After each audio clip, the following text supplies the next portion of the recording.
অর্জুন পুত্র পবন সিংকে সিআইডি তলব ফের 13ই জানুয়ারি এবার হাজিরা দিতে যাচ্ছেন জানালেন পবন সিং। ভাটপাড়া পৌরসভার টেন্ডার দুর্নীতির তদন্ত করতে ফের ভাটপাড়া বিজেপির বিধায়ক পবন সিংকে নোটিশ দিয়ে তলব করল সিআইডি।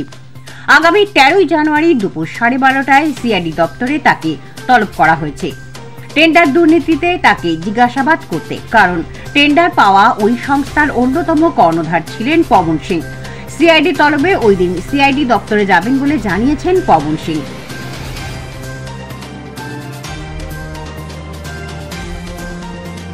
আরো নতুন নতুন আপডেট পেতে চোখ রাখুন আমার বাংলার পর্দায়। বলছি আপনাকে নোটিশ পাঠানো হয়েছে, কিসে কে নোটিশ দিয়ে গেল, কিভাবে নোটিশ দিয়ে গেল? সিআইডি নোটিশ দিয়েছে কালকে 9:30 রাত্রেবেলা 9:30 PM নোটিশ আছে কি 13 তারিখে আপনাকে সিআইডি অফিসে ভবানী ভবনে আসতে হবে 12:30 PM। নোটিশ ব্যাপার আছে কি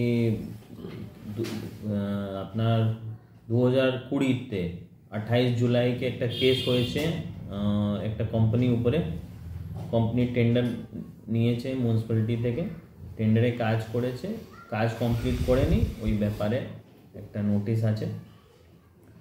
তো ওই কোম্পানি ব্যাপারে আমি একটাই কথা বলতে পারবো, 2014 আগে থেকে ও কোম্পানি কম হয়েছে। আগে ও কোম্পানির মধ্যে অন্য লোক ছিল, পরে আমি অ্যাজ এ ইনঅ্যাক্টিভ পার্টনার ঢুকিয়েছে। ফির আমার যে ব্রাদার ইন ল আছে অলরেডি ওই কোম্পানির মধ্যে ছিল।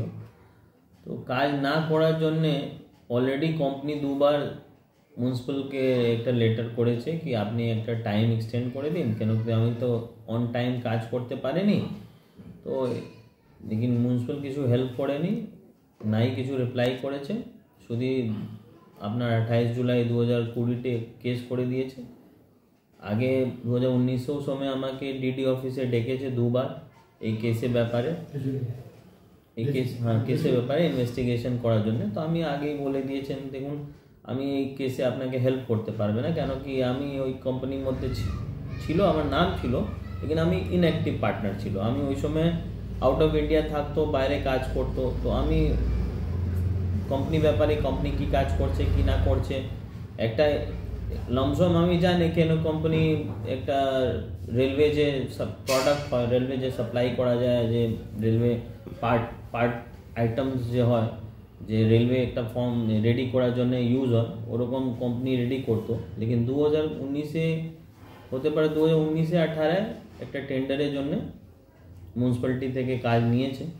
ও কাজের জন্য আমার কিছু আইডিয়া ছিল না, পরে আমাকে আইডিয়া হয়েছে যবে এরকম কেস হয়েছে আর ডিডি আমাকে ডেকেছে। তো আমি ডিডিকে আগেই বলে দিয়েছেন এই কেসে আমি কিছু হেল্প করতে পারবেন আপনার। আমি জেনেছি যব ডিডি আমাকে ডেকেছে। তো হ্যাঁ নিশ্চয়ই গেছে, দুবার ডেকেছে, 5 ঘন্টা ইনভেস্টিগেশন করেছে আমার থেকে। ওরপরে এই কেসের উপরে স্টে লেগে গেছে সুপ্রিম কোর্ট থেকে, স্টে লেগে গেছে কি আপনি আননেসেসারি এরকম আমার উপরে তো মোর দ্যান 20 কেস আছে। তো সবাই কেসের জন্য আমাকে হ্যারাসমেন্ট করার জন্য বারবার ডাকছে, বারবার আমাকে এরকম করছিল। তো এই জন্য ওই সময়ই একটা স্টে লেগে গেছে সুপ্রিম কোর্ট থেকে কি আপনি মিন্স বিধায়ককে আর ইয়া বিধায়ক ফ্যামিলিকে এরকম আপনি হ্যারাসমেন্ট করতে পারবেন। আপনার তো গতকাল যাওয়ার কথা ছিল, আমার যাওয়া ছিল, লেকিন আমার একটা স্ট্যান্ডিং কমিটি মিটিং ছিল 10 তারিখে, আর 8 তারিখে আমার ছিল বনসল কোর্টে আমার একটা ডেট ছিল উইটনেসের জন্য, ওখানে গিয়েছে, এই জন্য আমি যেতে পারিনি। হ্যাঁ এই জন্য আমাকে নোটিশ দিয়েছে কি 13 তারিখে আপনাকে আসতে হবে।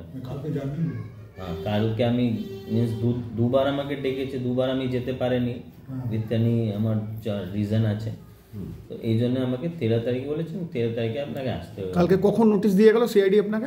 9:30 রাত্রে 9:30 PM কিভাবে দিল? অফিসে এসে দিয়েছে। আমি তো অফিসে ছিল না, আমার লোক ছিল, রিসিভ করে নিয়েছে। আচ্ছা কি বলে গেছেন? বলেছেন কি আপনাকে 13 তারিখে আসতে হবে, 13 তারিখে আপনার ডেট আছে ইনভেস্টিগেশন জন্য 12:30 PM। নিশ্চয়ই যাবেন, নিশ্চয়ই। ভবানী ভবনে? ভবানী ভবনে। আচ্ছা এটা কোন বিষয়ে যাবেন? যেটা পৌরসভা যে কেস করেছে আমার উপরে, মিন্স কোম্পানির উপরে, কোম্পানির নাম এন্ট্রা করে কোম্পানির নাম ছিল, পুরো নাম আমি জানি না, এন্ট্রা করে আমি জানি, এন্ট্রা কোম্পানির নাম ছিল।